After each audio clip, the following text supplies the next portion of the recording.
What's going on there, YouTube? Welcome back to another comic book video. Okay, so we are going to continue our coverage over the X-Men, but now we are going to cover some X-Men Unlimited. Now, X-Men Unlimited was actually a completely different thing when it came to the other X titles.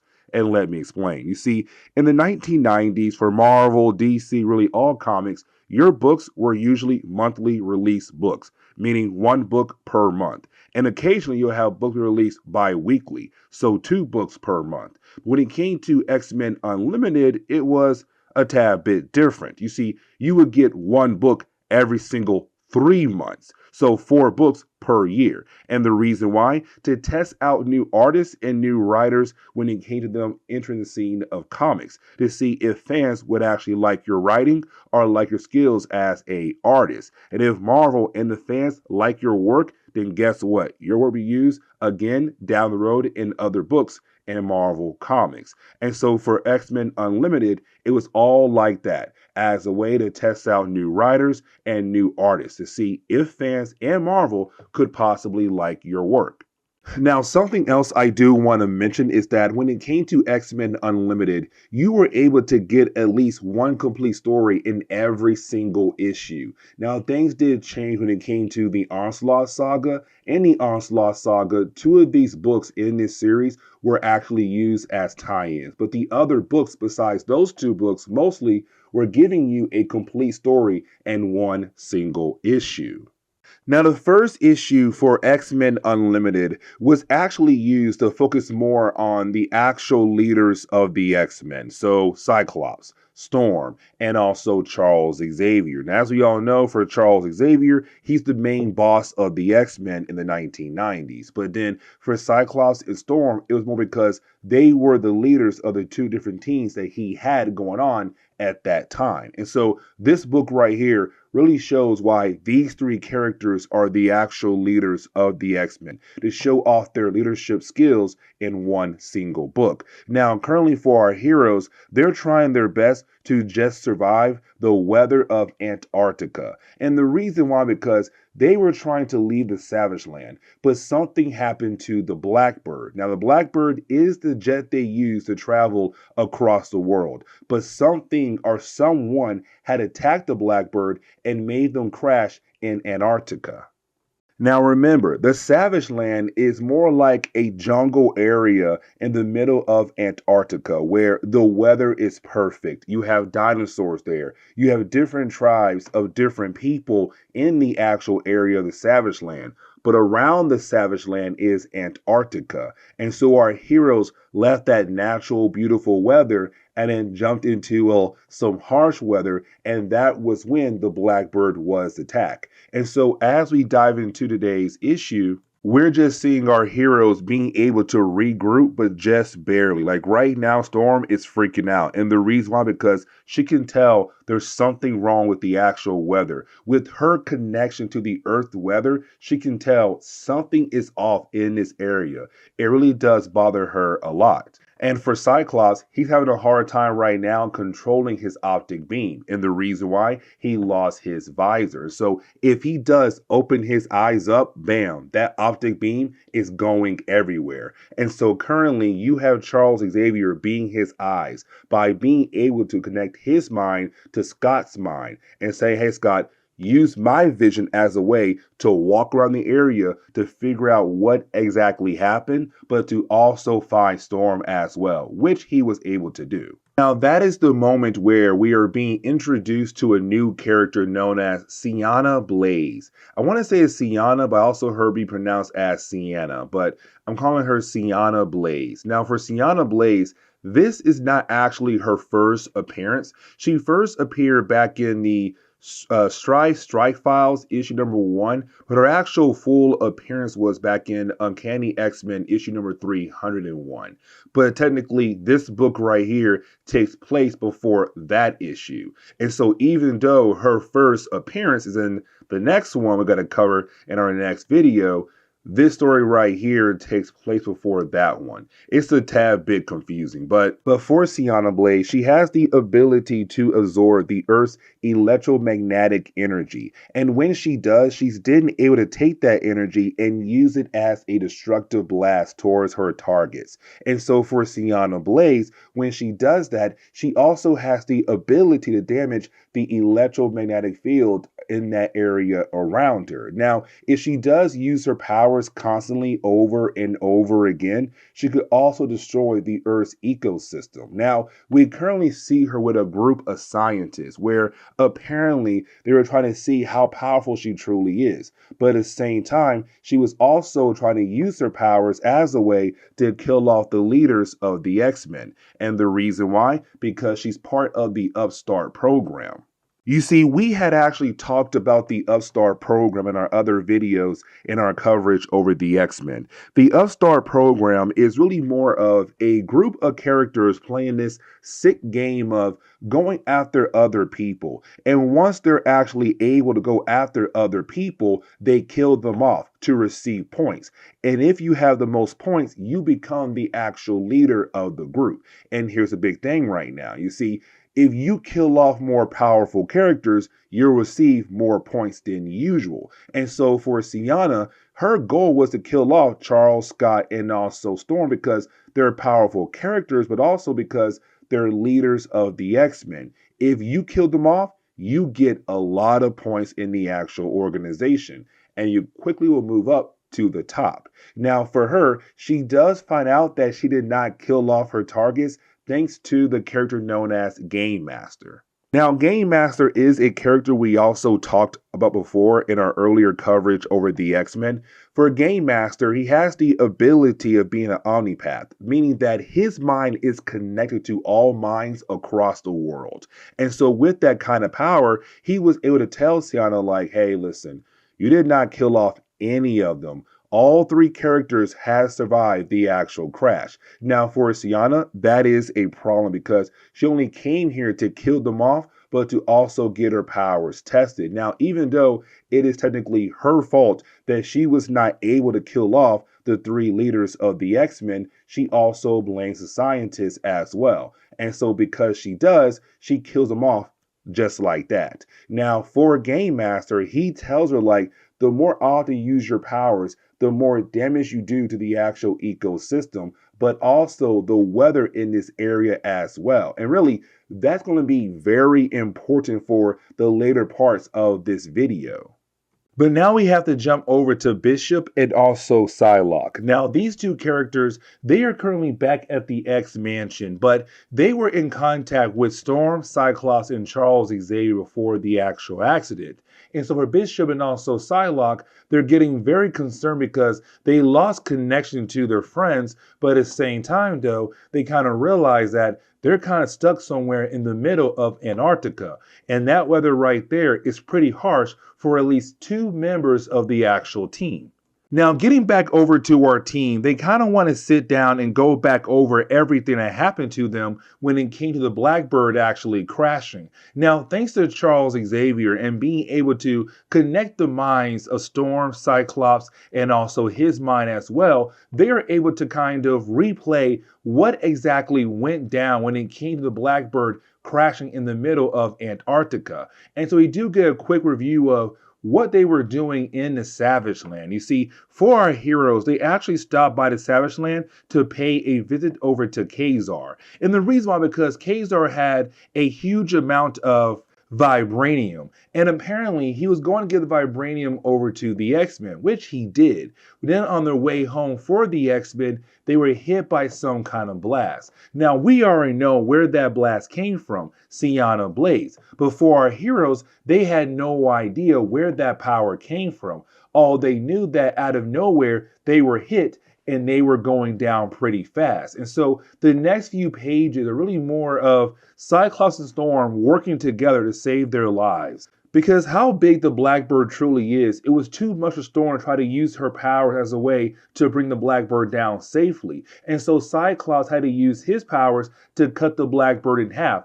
so that they'll be able to land somewhat easier than the original plan was going to be. But either way, by the end of the section, we lead back up into the present moment where you have Cyclops, Storm, and also Charles Xavier trying their best to figure out what is going to be their next move. Now, this actually leads us into us learning a tad bit more about the character of Storm. Let me explain. You see, over the years in Marvel Comics, Storm was one of those popular X-Men characters, and Chris Claremont and other writers did a great job of giving us some details about the actual character's past, but also her powers. And so this book right here is really more about, hey, let's learn a tad bit more about the powers of Storm. Now, as we all know, she has the ability to manipulate the weather around her. But it's also the book saying that she's able to see Mother Nature around her. That is her connection to the weather on the earth. She sees different kinds of patterns around her because of her connection to Mother's nature. But the problem is right now, what she is seeing is a hot mess. It's all these different kinds of colors. And the reason why? Because of Siena Blaze. Her powers had messed up the ecosystem of the earth. And so unfortunately for Storm, what she's seeing right now is just a bunch of different colors. And so when she's trying to use her powers to control the weather around her, Cyclops and Charles Xavier, she truly can't. She actually struggles to the point where she begins to fall out of the sky. Now for Cyclops, he's able to use his powers to kind of burn the snow around him to make a soft cushion for her to actually land in so that she would not land as a flat pancake.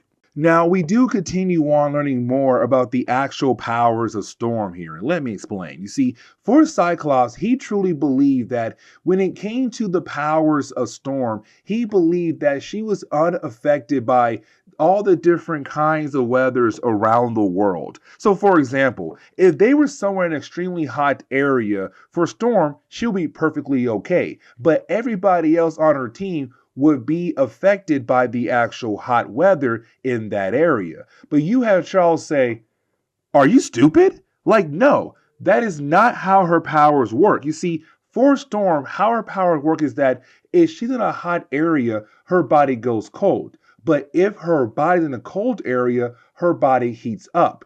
It's a way to make sure that she's able to survive in different kinds of weather. And so right now you have Storm's body just overheating. And so you have Charles being able to use his mind to have his mind tell her mind to calm her body down, to make sure she does stay at a nice hot temperature, but not at the point where she's overheating at all. Now, I want to jump back over to Bishop and also Psylocke. And the reason why, because those two characters, they are currently in another Blackbird. And their main goal is to hopefully save the life of Charles Xavier, Storm, and also Cyclops. But the problem is the area they're in right now, the weather is so wild that unfortunately, the Blackbird or other two heroes have brought with them is not going to survive at all in that area. And so unfortunately, all they can do right now is just wait it out. And hopefully the weather will get better so that they're able to actually fly in. If not, there is a huge possibility that Storm, Charles, and Cyclops might officially die. Now we do get this very good bonding moment between Storm and also Cyclops. What I'm saying is that you have Storm still recovering after Charles Xavier had to tell her body to somewhat cool down, but also stay warm so that she'll be able to actually survive in this kind of weather. But while she's trying to recover, she begins to think about Forge. Now, if you saw our earlier coverage over the X-Men, by this point, her and Forge, they broke up. Forge left the X-Mansion with Mystique. And really, we still have no idea what exactly he's doing with her. All we know is that he's trying to help her fix her actual problem because for Mystique, her mind was broken. And the reason why, because she had transformed to other people so many times that her mind has so many different personas in her mind all at once that her mind is officially broken. And so it's Forge right now trying to fix her mind. But either way, for Storm, the reason why she brings up Forge because she loved him and she wanted to marry him. And she was going to leave the X-Men to be with him. But unfortunately, Forge left. And so you have Storm ask Cyclops, do you know or do you think he knows that I love him? And Cyclops says, yes, he does know. Now, for both Cyclops and Storm, they both realize that Charles Xavier is gone, that he had decided to go off on his own for his own kind of mission to hopefully save the lives of all three of them. Now, for Charles Xavier, we do learn that he had apparently picked up a psychic imprint of somebody living in a nearby tower. And so for Charles Xavier, he truly believes the person who's kind of leaving out the trail for him to follow could possibly help him save the lives of him and the two X-Men that he cares so much for. But the problem is, when his vehicle gets close enough to the actual area, it runs out of fuel. And so unfortunately, he now has to crawl the rest of the way over to the actual tower. Now, for Cyclops and Storm, they're trying their best to catch up to Charles Xavier. But the problem is, well, unfortunately, they can't find him. And so while you have our two characters just trying their best to locate their professor, they believe they finally found him. Except they find somebody else. They find Siena Blaze. Now, for Siena Blaze, this is perfect because now she'll have the chance to actually kill at least 2 of the 3 members of the X-Men. And really, she gives Storm and Cyclops a run for their money. But let's not forget that these two characters, they're technically weakened because earlier they had to deal with a whole crash situation. But our two heroes, they're trying their best, but unfortunately, they lose the battle easily to Siena Blaze. Now, for a brief moment, it does look like that she might be able to kill off Cyclops. But in reality, you did have Charles Xavier being able to use his powers as a way to trick the mind of Siena Blaze. So for Siena, she believes that she had killed off Cyclops, that she had killed off Storm. But in reality, they are perfectly okay. Now, this is where I get a tad bit confused because you have Siena Blaze try to use her powers once again on our 3 heroes. But it does not work. Now, for Siena, she believes that Charles Xavier was able to access her mind and tell her mind to not actually activate her powers. But you have Charles tell us that in reality, he told her powers to not actually activate, which for me is kind of like, isn't it the same thing? Like you told her mind to not use her powers, but now you're saying you told her powers not activate. Like you still have to tell her mind to tell her mind to not do something. Either way, for Charles Xavier, he told her powers to do the complete opposite.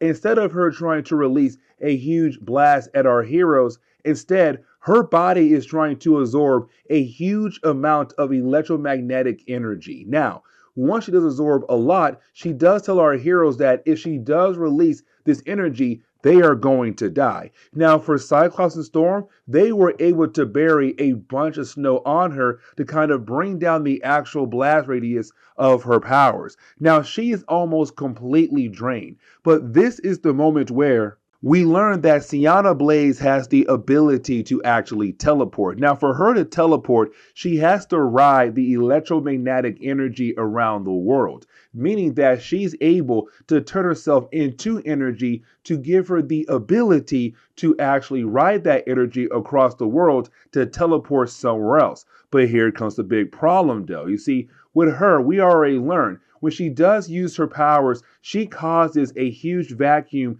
in the ecosystem in the area she was just at, which means that she causes a huge problem in that area when it comes to the weather. And so for our heroes, they're already experiencing some harsh weather. But with her leaving like that again, the weather is only going to get worse. Now, for Storm, she can most likely survive. But for Cyclops and Charles Xavier, most likely they cannot. And so once you have Siena use her powers to disappear, the weather gets completely worse in that area. But luckily for our heroes, they found an escape pod from their Blackbird they crashed earlier. Now with this escape pod, they were able to actually hide inside of it to stay warm for the time being. But also they were able to at least ride out the bad weather long enough to fly out of that area. And when they do, they are founded by Bishop and also Psylocke. Because remember, they're on the outside of that area wondering how in the world